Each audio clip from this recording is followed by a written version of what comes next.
पुंछ दे भारत कन्नै 71वें लिंकअप ध्याड़े के मौके उपर नगर के नाटो आडिटोरीयम विच एक कार्यक्रम का आयोजन किया गया। इस विच बड़ी गिनती च सेना, पुलिस, प्रशासनिक अधिकारियों ते मन्ने परमन्ने दे शहरदारें हिस्सा लैता। इस मौके स्कूल के बच्चे देशभक्ति के गीत ते सांस्कृतिक कार्यक्रम प्रस्तुत किया। सेना की सिख रेजीमेंट के बैंड ने देशभक्ति की धुन पेश की। कार्यक्रम के मुख परौने 5 इन्फेंट्री डिवीजन के GOC major general H Dharmarajan और स्कूल के बच्चे की इनाम बंडे। और ये अच्छा लगा आज इस कुछ मेकअप के समारोह में यहाँ पे के तौर पे आप सब लोगों को एक यहाँ पे लोग की बात है। Government PG degree college Udhampur विच गुरु नानक देव जी के प्रकाश उत्सव के उपलक्ष्य च एक कार्यक्रम आयोजित किया गया। कार्यक्रम में छात्रों के अलावा कॉलेज के प्रिंसीपल ते स्टाफ ने हिस्सा लेता। कार्यक्रम में गुरु नानक देव जी की जीवन ते शिक्षा उपर लो पाने के अलावा उनकी शिक्षा की दिशा निर्देश के तौर पर अपनाने की प्रेरणा दी गई। इस मौके एक नुमाइश भी लाई गई। कार्यक्रम का उद्घाटन SSP उधमपुर राजीव पांडे ते SSP traffic national highway JS जोर और रलिए किया। कॉलेज श्री गुरु नानक देव जी के 550वें प्रकाश पर्व की मनाते पे हाँ। इस सिलसिले असा एक निक्की सारी एग्जीबिशन रखी है जिदे गुरु नानक देव जी के वाक्य उनकी शिक्षाएं अस इत्थे डिस्प्ले करते पे हाँ। इसकी इनागूरेशन श्री राजीव पांडे SSP उधमपुर और श्री JS जोहर SSP नैशनल हाईवे ने की है। अज के इस एग्जीबिशन का इस प्रोग्राम का मकसद ये है कि गुरु नानक देव जी के जी विचार जी उनकी शिक्षा उहदे पर चलते सारे सोसाइटी भाईचारा बनया रहे, लोग एक दूए कन्नै प्रेम कन्नै रोन। पुंछ की 22 नवंबर 1948 की पाकिस्तानी फौज ते कबायलियों के नजायज़ कब्जे शा छड़काने का ध्याड़ा बड़े जोश ते जज्बे कन्नै मनाया गया। इस मौके नगर के पुरानी पुंछ स्थित शहीद स्मारक नमन स्थल पर एक समारोह आयोजित किया गया। 5 इन्फेंट्री डिवीजन के GCO major general H Dharmarajan ते 93 इन्फेंट्री के ब्रिगेड कमांडर मनीष गुप्ता और शहीद स्मारकों पर फुल्लें के चक्कर अर्पित किए।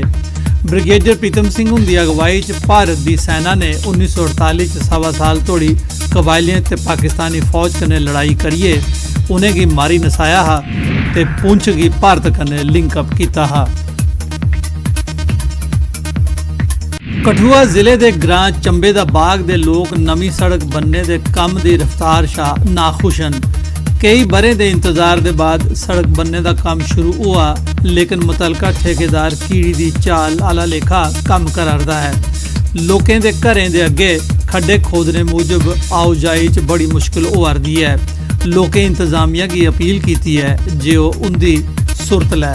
चंबे का बाग मतलब जराई रोड आता है, ये साढ़े सामने घर हैं 5-7 जेडे ते इनके सामने पुट्टी उड़े का रस्ता जोड़ा भी है टोटल पुट्टी उड़े का है।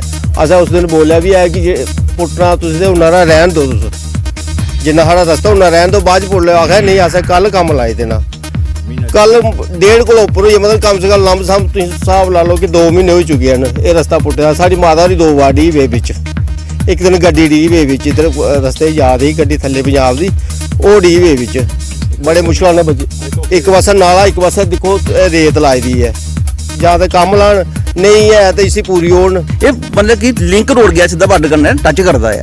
इस रोड की यह हालत है, दूआ टाउन के कन्नै मिलता मतलब कि रोड है और हर जगह मतलब डिवेलपमेंट हो रही है। अं बोलने सरकार सब का विकास सब का साथ, सानू तो कुछ विकास लभा नहीं। लिंक रोड सब तो ज़्यादा ट्रैफिक इस रोड पर है, इन्नी ज़्यादा ट्रैफिक कितने नहीं चलती जिन्नी इस रोड पर चलती है।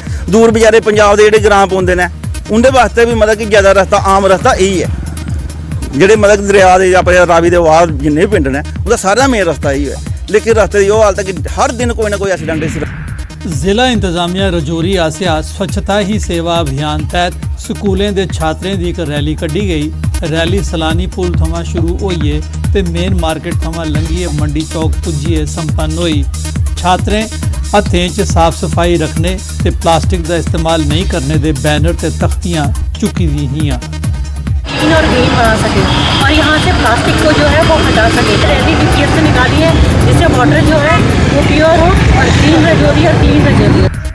ਕਠੂਆ ਜ਼ਿਲ੍ਹੇ ਦੇ district institute of educational and training Basohli ਆਸਿਆ ਇੱਕ ਕਾਰਜਕ੍ਰਮ ਦਾ ਆਯੋਜਨ ਕੀਤਾ ਗਿਆ। ਕਾਰਜਕ੍ਰਮ ਵਿੱਚ ਜ਼ਿਲ੍ਹੇ ਦੇ ਵੱਖ-ਵੱਖ ਸਰਕਾਰੀ ਸਕੂਲਾਂ ਦੇ ਛਾਤਰਾਂ ਨਸ਼ਾਖੋਰੀ ਦੇ ਮਾੜੇ ਅਸਰ ਥਮਾਂ ਦੂਰ रहने ਦੇ ਬਾਰੇ ਕਾਰਜਕ੍ਰਮ ਪ੍ਰਸਤੁਤ ਕੀਤਾ। बड़ा अच्छा लग्या। असें मैसेज दिता कि लड़के और लड़की दे मन च जड़ी भी इच्छा आंदी है उनेंगी बाहर निकाल फेंक देना चाहिए और अच्छे अच्छे काम करने चाहिए। उन्हें पर्यावरण के बारे च दस्या कि बड़ा शैल दस्या कि हाँ सानू अपने पर्यावरण ही बचाना चाहिए और अच्छे अच्छे काम करने चाहिए। ड्रग के उपर जो प्रोग्राम होया सानू ड्रग नहीं लेनी चाहिए और युवा होंदे जड़े उन्हें ड्रग कोला बचने चाहिए ताकि वो सारे समाज की सेवा कर सके। और इस प्रोग्राम च सानू बड़ा अच्छा लग्या और इस तरह के प्रोग्राम अस चाहते कि अगे भी होण। अं सारे बच्चे मैसेज देने कि ड्रग गी छड्डो, ड्रग के जोड़े गंदे रास्ते उपर चलते हैं इसी छड्डो। तो बिल्कुल अं एक ही मैसेज दिने कि जो अच्छा रास्ता उसे अपनाओ, ड्रग उपर नहीं चलो। ये ड्रग बड़ी गंदी चीज़ है, इसी नहीं चलना। अं चाहते कि ऐसे प्रोग्राम होंदे रहन तो ये प्रोग्राम होने चाहिए क्योंकि इधर थ्रू बच्चे की बड़ा सही मैसेज दिंदा। इन्हें कि नवे नवे कंसैप्ट जो पता चले न कि कियां सानू स्वस्थ रहना चाहिए, कियां पर्यावरण की बचाना चाहिए।